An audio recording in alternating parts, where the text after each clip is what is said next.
গাজীপুরের শ্রীপুরে ঢাকা ময়মনসিংহ মহাসড়কের মাওনা চৌরাস্তা এলাকায় পুলিশের সঙ্গে বৈষম্য বিরোধী ছাত্র আন্দোলনকারীদের দফায় দফায় ব্যাপক সংঘর্ষের ঘটনা ঘটে।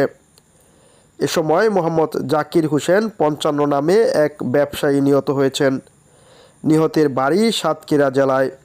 শ্রীপুর পৌরসভার কেওয়া ব্যাপারীবাড়ি এলাকায় তার ল্যাব তুষকের দোকান রয়েছে। শনিবার বেলা ১১টার দিকে মাওনা চৌরাস্তা এলাকায় বৈষম্য বিরোধী ছাত্র আন্দোলনকারীদের সঙ্গে পুলিশের সংঘর্ষ বাধে। রাত পর্যন্ত দফায় দফায় চলে সংঘর্ষ। এ সময় ৩টি পুলিশের গাড়ি ও পুলিশ বক্সে আগুন, মাওনা হাইওয়ে থানায় হামলা, ভাঙচুর ও আগুন দেয় আন্দোলনকারীরা। পুলিশ আন্দোলনকারীদের নিবৃত্তি করতে টিয়ার সেল, রাবার বুলেট ছুড়ে।